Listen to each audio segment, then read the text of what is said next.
Computer keyboard shortcut keys part 2।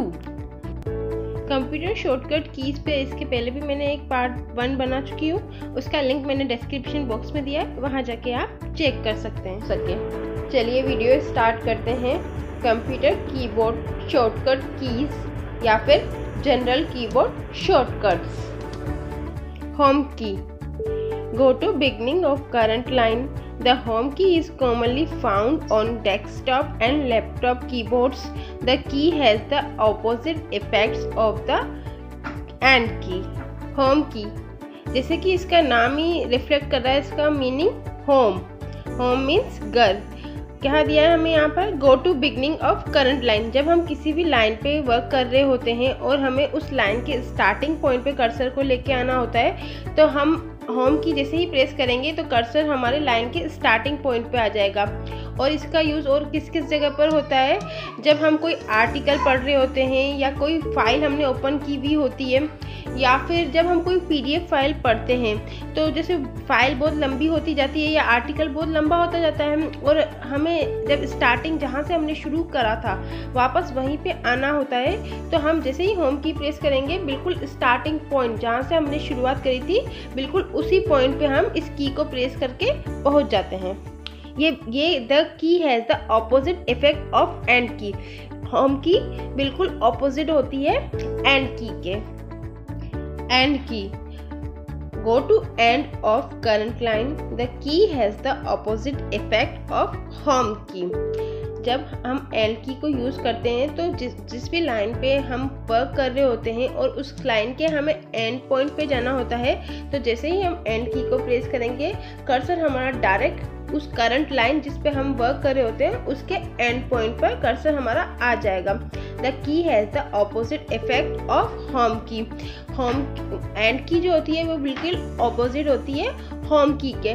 Means हम home की का यूज़ क्यों करते हैं? जब भी हम आर्टिकल कोई पढ़ते हैं, जब आर्टिकल बहुत लंबा होता जाता है और उससे हमें उस फाइल के स्टार्टिंग पॉइंट पे जाना होता है, तो हम होम की प्रेस करते हैं तो हमने जहाँ से शुरुआत करी थी बिल्कुल वहीं पे हम आके पहुँच जाते हैं। सेम इसी तरीके से जब हम किसी आर्टिकल या किसी PDF फाइल के एंड पॉइंट पे जाना है हमें और वो आर्टिकल बहुत लंबा है, तो हम स्क्रॉल करके जाएंगे जो कि टाइम कंज्यूमिंग प्रोसेस होगा। और जैसे ही हम एंड की को प्रेस करेंगे तो एंड की को प्रेस करते ही हम उस फाइल के या उस आर्टिकल के एंड पॉइंट पर पहुँच जाएंगे। यही वर्क होता है एंड की का। मतलब ये टाइम, इसमें हमारा टाइम बचेगा, टाइम सेव होगा। Shift key. Shift key on a typewriter और computer keyboard used to switch between two sets of characters और function, principally between lower and upper case letters. Shift key. Shift key क्या working होती है? जब हम कोई मतलब टेक्स्ट लिख रहे होते हैं, टाइप कर रहे होते हैं और उसी टेक्स्ट हम लोअर केस में लिख रहे होते हैं, मतलब कि स्मॉल लेटर्स में, और उसी के बीच में जब हम किसी एक पर्टिकुलर लेटर को कैपिटल लिखना है, तो जब हम इस शिफ्ट के साथ किसी भी लेटर जैसे या A हो गया, B हो गया, C हो गया, उसे शिफ्ट के साथ दबाएंगे तो वो लेटर कैपिटल या अपर केस में लिखने में आ जाएगा। और उसके बाद जो हम वापस से अपनी टाइपिंग स्टार्ट करेंगे बाकी के सारे अदर लेटर्स स्मॉल में ही लिखने में आएंगे। मीन्स जिस भी लेटर को हमें कैपिटल में लिखना है उसे हम शिफ्ट की के साथ दबाएंगे तो वो अपर केस में लिखा आएगा और अदर सारे लेटर लोअर केस में लिखने में आएंगे। SCRLK full form is scroll lock. The scroll lock key is intended to temporarily stop the scrolling of text or halt the operation of a program. SCRL की full form होती है scroll lock. पहले के time पे जब mouse नहीं हुआ करते थे तब इस की का बहुत यूज़ होता था, बहुत काम में आती थी ये की। बट आज के टाइम पे इसका वर्क लिमिटेड हो चुका है।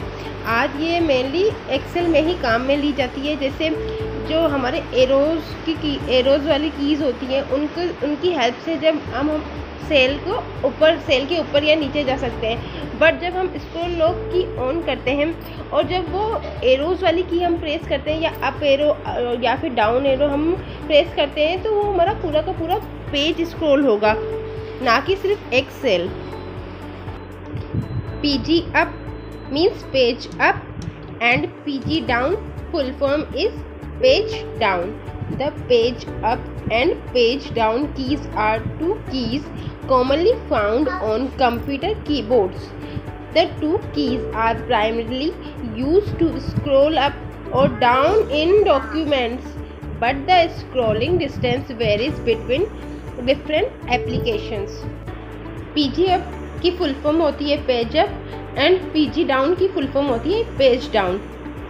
जब हम किसी PDF फाइल में या किसी भी फाइल में या कोई हम आर्टिकल पढ़ रहे होते हैं तो हम स्क्रोल का यूज़ करते हैं और उस पेज में जो हम आर्टिकल्स पढ़ते हैं उसमें ऊपर या नीचे जाने के लिए हम स्क्रॉल यूज़ करके ऊपर या नीचे जाते हैं। बट अगर हमें पेज वाइज उसमें ऊपर या नीचे जाना है तो जब हम पेज अप पेज डाउन की को प्रेस करेंगे तो जो हम जिस आर्टिकल को या PDF फाइल में जिस पेज को पढ़ रहे हैं उसके नेक्स्ट जो पेज है, जैसे पेज 1 पर हैं हम किसी PDF फाइल की, और जैसे ही हम पेज डाउन को प्रेस करेंगे तो पेज नंबर 2 पे हम पहुंच जाएंगे। इसी तरीके से जब हम पेज 2 पे कोई लाइन या कोई भी चीज़ कोई भी टेक्स्ट जो हमें गिवन है उसको हम रीड कर रहे हैं और हमें एकदम से पेज 1 पे जाने की नीड होती है, कुछ देखने के लिए या कुछ पढ़ने के लिए हमें पेज 1 पे जाने की ज़रूरत पड़ती है। तो पेज 2 पे जब हम पेज अप की को प्रेस करेंगे तो हमारा पेज 1 ओपन हो जाएगा हमारे सामने। यही वर्क होता है पेज अप और पेज डाउन की का। जब हम पेज अप प्रेस करते हैं तो वो एक पेज पीछे चला जाता है और जब हम पेज डाउन को प्रेस करते हैं तो वो एक पेज आगे बढ़ जाता है। फ्रेंड्स, अगर अभी तक आपने मेरे YouTube चैनल किड्स कॉर्नर कैसी को सब्सक्राइब नहीं करा है तो सबसे पहले मेरे चैनल को सब्सक्राइब जरूर करें और बेल आइकन को दबाना ना भूलें for more notifications. FN full form is function. FN is a modifier key on many keyboards, especially on laptops used in a compact layout to combine keys which are usually kept separate. It is typically found on laptops due to their keyboard size restrictions. It is also found on many full-sized multimedia keyboards as the F-lock key. It is mainly for the purpose of changing display or audio settings quickly, such as brightness, contrast, volume, and is held down in conjunction with the appropriate key to change the settings. FN की full form होती है function, means functions की। जैसे कि आप देख रहे हैं इस ऊपर एक इमेज दी हुई है, इसमें F1, F2, F3 इस तरीके से F12 तक कीज़ हमारी शो हो रही है। इन F1 से F12 तक जितनी भी कीज़ है इन सारी कीज़ को हम क्या बोलते हैं? FN means function keys. ये इन सारी कीज़ का अलग अलग वर्किंग होती है। हमारे कीबोर्ड के थ्रू हम इन कीज़ से अलग अलग टास्क परफॉर्म कर सकते हैं। आइए मैं बताती हूँ कि किस की को प्रेस करने से क्या वर्क परफॉर्म होता है। सबसे पहले स्टार्टिंग करते हैं हम F1 की से। हम अपने कीबोर्ड के अंदर F1 की को प्रेस करते हैं। इसका मेन फंक्शन होता है हेल्प के लिए। जब हमें किसी सॉफ्टवेयर या किसी एप्लीकेशन के बारे में कोई हेल्प की नीड होती है तो उस सॉफ्टवेयर या किसी एप्लीकेशन को हम ओपन करेंगे। उसके बाद जब हम F1 की प्रेस करेंगे तो हमारा हेल्प सेंटर ओपन हो जाएगा। मतलब F1 की हेल्प सेंटर ओपन करने के लिए यूज़ होती है। नेक्स्ट है F2 की।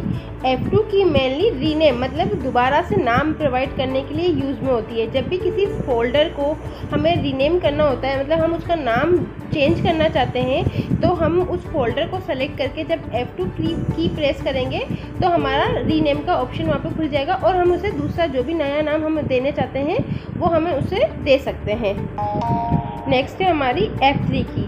F3 की मेनली सर्च करने के लिए यूज़ में आती है। जब हम लैपटॉप के थ्रू F3 की यूज़ करना चाहते हैं तो हमें FN के साथ F3 की प्रेस करनी होगी। और जब हम मेनली कोई भी कीबोर्ड कंप्यूटर में कोई कीबोर्ड यूज़ कर रहे हैं तो ओनली F3 की यूज़ करके हम सर्च ऑप्शन ला सकते हैं अपने सामने। जब हम कोई क्रोम ब्राउज़र में कोई किसी टेक्स्ट को सर्च करना चाहते हैं तो जैसे ही हम F3 की कीबोर्ड के अंदर प्रेस करेंगे तो एक सर्च बॉक्स ओपन आ जाएगा हमारे सामने और जो भी वर्ड हमें सर्च करना है वो हम उसमें टाइप कर देंगे और हमारा सर्चिंग ऑपरेशन स्टार्ट हो जाएगा। इसी तरीके से जब भी हम कोई एप्लीकेशन सर्च करना चाहते हैं तो जैसे ही हम अपने कीबोर्ड के थ्रू F3 की प्रेस करेंगे तो एक विंडो ओपन हो जाएगी हमारे सामने, और उसमें हमें जो भी एप्लीकेशन सर्च करनी है उसे टाइप करके हम आसानी से सर्च कर लेंगे। मेनली F3 की का यूज़ सर्चिंग के लिए होता है। नेक्स्ट फंक्शन की है हमारी F4 की। F4 की को सिंपली F4 को प्रेस करने से कोई भी ऑपरेशन परफॉर्म नहीं होता है। जब हम अपने मतलब विंडो डेस्कटॉप पे होते हैं और जब हम ऑल्ट के साथ F4 को प्रेस करते हैं तो शटडाउन और रीस्टार्ट के बटन और ऑप्शन हमारे सामने शो होने लग जाते हैं। F4 फंक्शन की का मेन वर्क यही होता है। जब भी हम किसी एप्लीकेशन में काम कर रहे होते हैं तो जब हम ऑल्ट के साथ F4 को प्रेस करते हैं तो वो एप्लीकेशन क्लोज हो जाती है। F4 की के ये दो यूज़ होते हैं। नेक्स्ट है हमारी F5 फंक्शन की। F5 फंक्शन की का मेन काम रिफ़्रेश करने के लिए होता है। जब भी हम अपने कंप्यूटर को रिफ़्रेश करना चाहते हैं तो हम जब भी हम F5 फंक्शन की को प्रेस करेंगे तो हमारा कंप्यूटर रिफ़्रेश हो जाएगा और इससे काफ़ी टाइम भी सेव होता है। मतलब ये है कि F5 फंक्शन को प्रेस करके हम अपनी वेबसाइट या कंप्यूटर को आसानी से रिफ़्रेश कर सकते हैं और अपना टाइम सेव कर सकते हैं। नेक्स्ट है हमारी F6 की। F6 की जब हम लैपटॉप के अंदर यूज़ करते हैं फंक्शन FN की के साथ तो इससे हम वॉल्यूम को डिक्रीज़ कर सकते हैं। इसके बाद नेक्स्ट है हमारी F7 की। F7 का वर्क MS वर्ड डॉक्यूमेंट या फिर पावर पॉइंट वगैरह में किसी भी स्पेलिंग को हमें चेक करना है तो हम F7 के थ्रू उस स्पेलिंग को चेक कर सकते हैं, या फिर हमें ग्रामर चेक करनी है तो हम F7 की का यूज़ करेंगे। मतलब इसका मेन यूज़ किसी भी स्पेलिंग या ग्रामर को चेक करने के लिए किया जाता है। नेक्स्ट है हमारी F8 की। जब हम हमारे MS वर्ड में F8 की को F8 की को यूज़ करते हैं, प्रेस करते हैं, तो वहाँ पर हमारी जितनी भी फाइल या टेक्स्ट हैं वो सारे के सारे एक साथ सेलेक्ट हो जाएंगे। नेक्स्ट है हमारी F9 की। F9 की का वैसे तो हमारे डेस्कटॉप पे कोई नीड नहीं होती है। इस की को MS वर्ड में यूज़ किया जाता है ऑल्ट और शिफ्ट की के साथ में। नेक्स्ट है F10 की। F10 की का भी मेनली कंप्यूटर के विंडोज़ पे कोई काम नहीं होता है, बट जब आप लैपटॉप में शिफ्ट के साथ F10 की को प्रेस करते हैं MS वर्ड के अंदर तो हमारे सामने एक शॉर्टकट मेन्यू शो होने लग जाएगा। जो भी हम यूज़ करना चाहते हैं हम उसमें यूज़ कर सकते हैं। नेक्स्ट की है हमारी F11 की। जब भी हम अपने कंप्यूटर के कीबोर्ड में F11 की को प्रेस करते हैं तो हमारा फुल स्क्रीन मोड ओपन हो जाता है। मतलब कि जब भी हम अपने कंप्यूटर के अंदर फुल स्क्रीन मोड ओपन करना चाहते हैं तो हम F11 की को प्रेस करेंगे। F12 की। नेक्स्ट है हमारी F12 की। F12 की का ऐसे तो कोई वर्क नहीं होता, बट जब हम अपने MS वर्ड के अंदर F12 की को प्रेस करते हैं तो हमारी एक सब विंडो ओपन हो जाती है फाइल को सेव करने के लिए। वहाँ हम अपनी फाइल को कोई भी नाम देके सेव कर सकते हैं। PRTSC full form is print screen. Print screen captures an image of your entire screen and copies it to the clipboard in your computer's memory.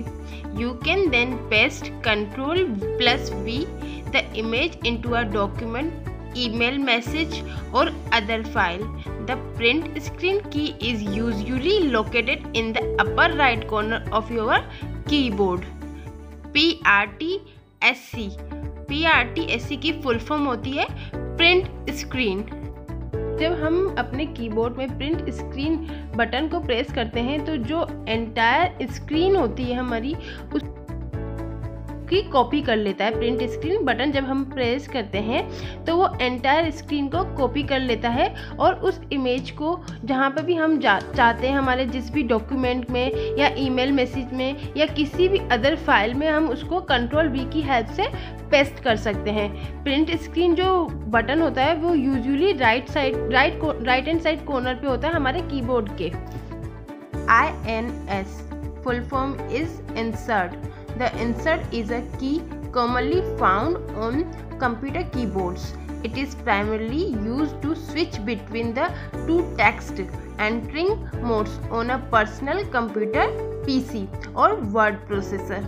Overtype mode, in which the cursor when typing overwrites any text that is present in the current location, and insert mode, where the cursor inserts a character at its current position. forcing all character past it one position.